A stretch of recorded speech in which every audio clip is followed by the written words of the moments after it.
So hello guys, now हम सभी जानते हैं कि किस तरीके से स्कारलेट स्पीडस्टर यानी कि अपना flash one of the fastest being in fiction में से एक निकल के आता है, जहां कॉमिक में फ्लैश का टाइटल मल्टीपल कैरेक्टर्स ले चुके हैं। लेकिन साथ ही साथ कॉमिक्स में हमें अपने फ्लैश के मल्टीपल डिफरेंट अल्टरनेट वर्जन्स भी देखने को मिल चुके हैं, जिन्हीं में से कुछ को अपन आज की इस वीडियो में डिस्कस करने वाले हैं। जहां आज की इस वीडियो में मैं तुम्हें बताऊंगा द फ्लैश से ही रिलेटेड 10 अल्टरनेट वर्जन्स के बारे में, जो सच में काफ़ी ज़्यादा इंटरेस्टिंग निकल के आते हैं। सो ये वीडियो सच में काफ़ी ज़्यादा इंटरेस्टिंग होने वाली है। So without wasting any more time, चलिए शुरू कर लेते हैं आज के अमेजिंग वीडियो को।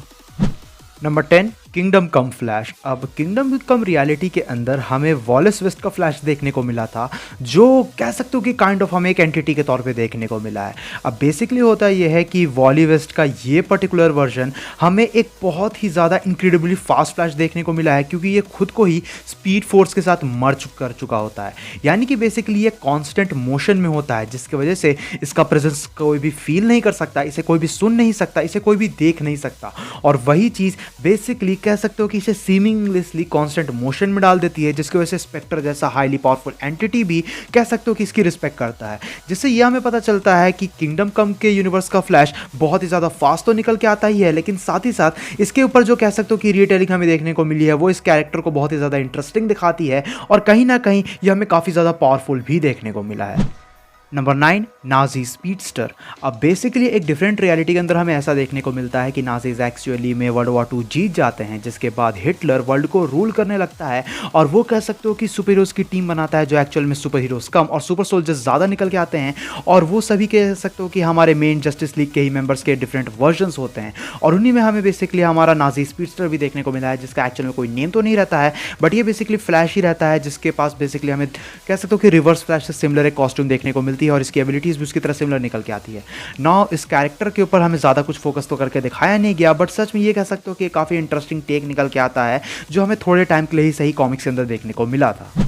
Number 8, Bizarro Flash. अब इसके नाम से ही तुम्हें पता चल गया होगा कि ये फ्लैश का एक बिजार वर्जन निकल के आता है, जो बेसिकली बिजारो के कह सकते हो कि प्लैनेट से बिलोंग करता है। जहाँ होता यह है कि बिजारो को जब ये पता चलता है कि वो ब्लू सन के रेडिएशन के साथ इन्फ्यूज्ड हो गया है और वो खुद के रेप्लिकेट्स क्रिएट कर सकता है, तो वो दूसरे सुपर हीरोज़ के भी रेप्लिकेशंस बनाता है एज बिजारो फॉर्म, जिसमें से एक निकल के आता है बिजारो फ्लैश, जो बेसिकली कह सकते हो कि फ्लैश का हमें एक काफ़ी फक्ड अप वर्जन देखने को मिला है। और साथ ही साथ ये फ्लैश इतना फास्ट भी नहीं रहता है, इवेंचुअली इसके पास बिजारो की तरह ही फिजियोलॉजी होती है, यानी कि ये बहुत ही ज़्यादा मेंटली अनस्टेबल टाइप का कैरेक्टर हमें देखने को मिला है, और सच में काफ़ी ज़्यादा चबी भी रहता है, जो चीज़ इसके कैरेक्टर को कह सकते हो कि थोड़ा स्केरी दिखाती है। Number 7, Johnny quick. अब जॉनी क्विक बेसिकली हमें अपने फ्लैश का एक इविल वर्जन देखने को मिलता है, जो एक डिफरेंट रियलिटी का पार्ट है। बेसिकली जॉनी क्विक मेंबर रहता है क्राइम सिंडिकेट टीम का, जो सुपर विलेंस की एक टीम है, जो बेसिकली अपनी जस्टिस लीग की ही एक इविल इनकारनेशन निकल के आती है फ्रॉम अ डिफरेंट रियलिटी। अब बेसिकली जॉनी क्विक को भी उसकी एबिलिटीज़ हमारे बैरी आइलैंड के तरह ही मिली थी, बट फ़र्क इतना रहता है कि जॉनी एक्चुअली में कह सकते हो कि क्रिमिनल रहता है, और उसे उसकी गर्लफ्रेंड दोनों को पावर्स मिलती है साथ में, जहाँ उसकी गर्लफ्रेंड एक्चुअली में एटम बन जाती है, और वो बन जाता है बेसिकली फ्लैश, जो अपना नाम रखता है जॉनी क्विक। बेसिकली अगर देखा जाए तो जॉनी क्विक की एबिलिटीज़ भी अपने बैरी एलन की तरह बिल्कुल सिमिलर निकल के आती है, लेकिन फ़र्क इतना है कि ये बेसिकली हमें एक इविल कैरेक्टर देखने को मिला है।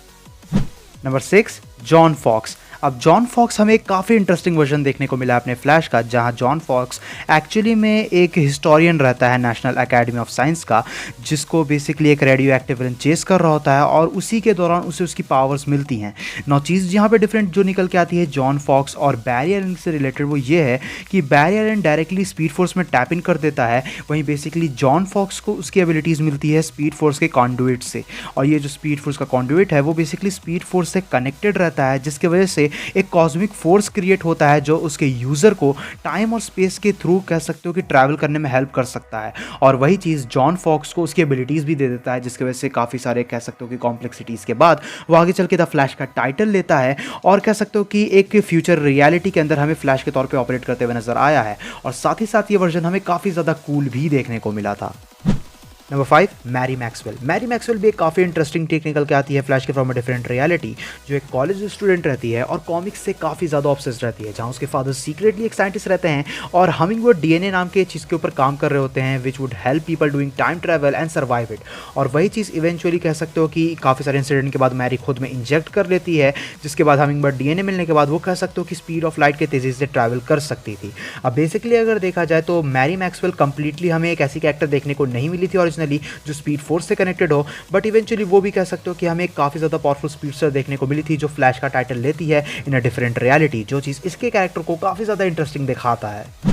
Number 4, black flash. Now black flash हमें एक बहुत ही ज़्यादा इनक्रेडिबल और यूनिक कॉन्सेप्ट देखने को मिला है अमंग द स्पीडस्टर, जहां ब्लैक फ्लैश का काम ये रहता है कि वो स्पीडस्टर की जान लेता है, यानी कि जब कोई स्पीडस्टर मरने वाला रहता है तब उसकी रेस होती है ब्लैक फ्लैश से, जहां ब्लैक फ्लैश उसके पीछे पड़ जाता है and eventually he end up devouring her और हिम। जहां बेसिकली अगर देखा जाए तो ऐसा कुछ ही बार हुआ है जब जो पर्टिकुलर स्पीडस्टर है वो ब्लैक फ्लैश से बच के निकल गया हो, क्योंकि इवेंचुअली अगर देखा जाए तो ब्लैक फ्लैश हमें कहीं ना कहीं डेथ का एक पर्सोनिफिकेशन देखने को मिला है बट फॉर द स्पीडस्टर। और इस बेसिस से अगर देखा जाए तो ब्लैक फ्लैश की हिस्ट्री वगैरह तो मिस्टीरियस निकल के आती ही है, लेकिन साथ ही साथ ये एक बहुत ही ज़्यादा कूल और इनक्रेडिबल कॉन्सेप्ट है जो एट द सेम टाइम हमें काफ़ी ज़्यादा हॉरिफाइंग भी देखने को मिला है अगर एक स्पीडस्टर के नज़र से देखें तो।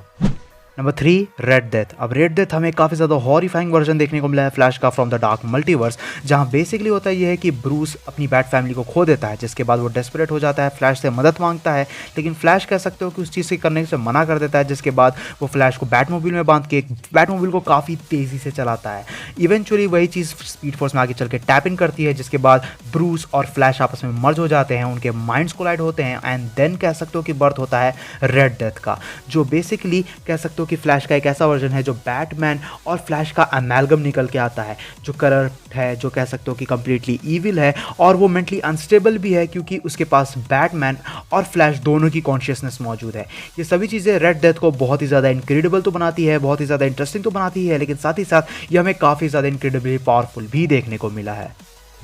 Number 2, Mobius chair flash. अब जैसा कि हम लोग जानते हैं कि वॉली वेस्ट सबसे ज़्यादा फास्टेस्ट फ्लैश है, लेकिन क्या हो अगर वॉली वेस्ट बैठ जाए मोबियस चेयर पे, साथ ही साथ इतना ही नहीं उसे डॉक्टर मैनहट्टन की फ्रैक्शन ऑफ पावर्स भी मिल जाएं। यही होता है बेसिकली वॉली वेस्ट के इस वर्जन के साथ, जहां बेसिकली वो मोबियस चेयर पे भी बैठ जाता है, जो यूनिवर्स के सबसे पावरफुल डिवाइसेस में से एक है, जिस पे बैठने के बाद कोई भी कह सकते हो कि यूनिवर्स की सारी नॉलेज गेन कर सकता है। साथ ही साथ उसके पास डॉक्टर मैनहट्टन की भी एबिलिटीज़ आ जाती हैं, जिसके बाद बेसिकली फ्लैश फॉरवर्ड इवेंट के अंदर हमें देखने को मिला था वॉली वेस्ट का ये वर्जन, जो कह सकते हो कि इनक्रेडिबली केपेबल था। ना ही ये फ्लैश बहुत ही ज़्यादा फास्ट था, अब इसके पास यूनिवर्स की इंटायर नॉलेज भी मौजूद थी, साथ ही साथ इसके पास डॉक्टर मैनहट्टन की एबिलिटीज़ भी मौजूद थी, जिसकी वजह से ये मल्टीवर्स के फ्लॉस को भी कह सकते हो कि आराम से ठीक कर सकता था। और यही चीज़ कह सकते हो कि मोबियस चेयर फ्लैश को या फिर कहो फ्लैश फॉरवर्ड वाले वॉली वेस्ट को इनक्रेडिबली इंटरेस्टिंग और यूनिक बना देती है, जिसकी वजह से फैंस को ये वर्जन बहुत ही ज़्यादा पसंद है।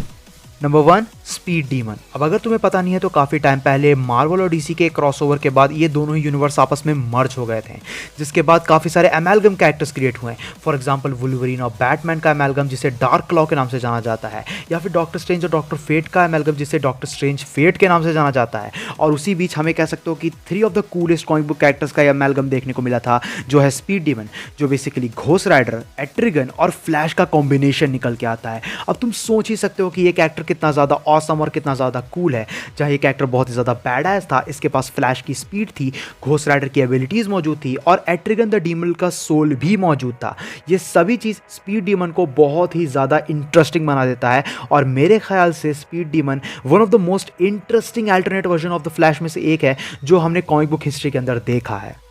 सो गाइज ये थी वीडियो फ्लैश के कुछ अल्टरनेट वर्जन्स को लेके। अब ऑब्वियसली इसके अलावा और भी काफ़ी सारे फ्लैश के वर्जन्स एग्जिस्ट करते हैं जिन्हें मैं इंक्लूड नहीं कर सकता था, but still I tried my best. तुम लोग नीचे कमेंट सेक्शन में बता सकते हो कि इनमें तुम्हारा पर्सनल फेवरेट कौन सा था। वीडियो पसंद आए तो इस वीडियो को अपना थम्स अप देना, अपने दोस्तों के साथ शेयर करना, चैनल पे कहीं से भी अगर नया है तो चैनल को जरूर से सब्सक्राइब भी कर लेना। मैं मिलूंगा तुमसे ऐसे ही किसी नेक्स्ट वीडियो में। Till then bye, stay tuned, stay awesome.